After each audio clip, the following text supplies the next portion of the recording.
Paul's letter to the Romans. Check out the first video where we explored who Paul was, and why he wrote this letter, and where we trace the core ideas of chapters 1 through 4. That all humanity is hopelessly trapped in sin and needs to be rescued.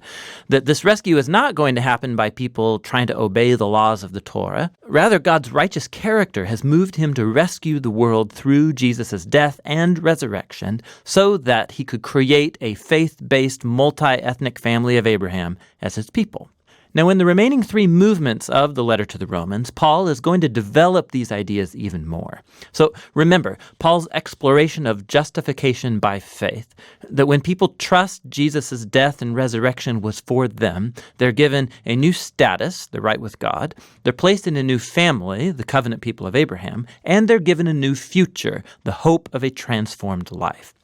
Now Paul wants to show how this reality should reshape every part of our existence, because being in this family means being a part of a new humanity that God is creating through Jesus and the Spirit. So Paul goes back to the first human character of the biblical story, Adam. His name means humanity. And Adam, like all humanity after him, has chosen sin and selfishness. And so everyone faces God's judgment because we've become slaves to sin's influence, resulting in death. But then Paul contrasts Adam with Jesus, who he says is the new Adam, a human who lived in faithful obedience to God, shown through his act of sacrificial love. And now Jesus offers his life as a gift to others so that they can be justified before God. And so Jesus stands as the head of a new humanity that is being transformed by this gift, which leads him to chapter 6. Paul reminds these Christians in Rome that choosing to follow Jesus means leaving their old Adam-like humanity and entering into the new Jesus-like humanity. And their baptism was a sacred symbol of that transition. Their old humanity died with Jesus, and their new humanity was raised with him from the dead. So when a person trusts in Jesus, their life becomes joined to his life. What's true of him is now true of them. It's when people accept their identity as Jesus-like humans that they are liberated to become the wholehearted humans who can truly love God and their neighbor. Now, if creating this new humanity was always God's purpose, Paul asks in chapter 7, what then was the point of God giving Israel the law, or in Hebrew, the Torah?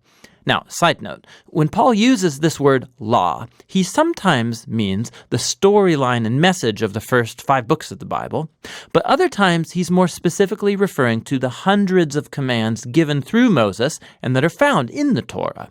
The second meaning is Paul's focus here. What was the purpose of all those commands?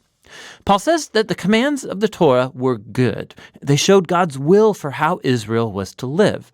But if you read the storyline of the Torah, Israel broke all those commands. The more laws Israel received, the more they replayed the sin of Adam and rebelled. So even when God gave his people specific moral rules to obey, that did not fix the problem of the sinful human heart. And so paradoxically, these rules made Israel even more guilty.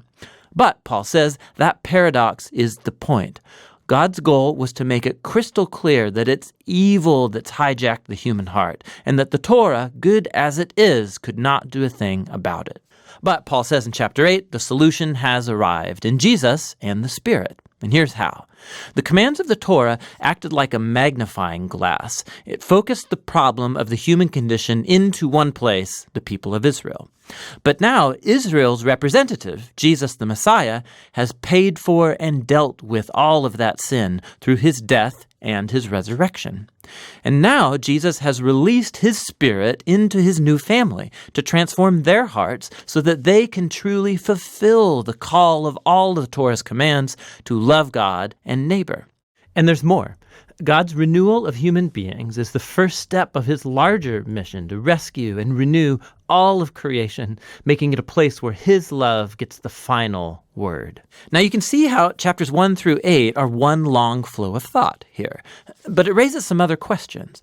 If all of this was God's purpose, what is the current status then of Paul's fellow Israelites who don't acknowledge Jesus as the Messiah?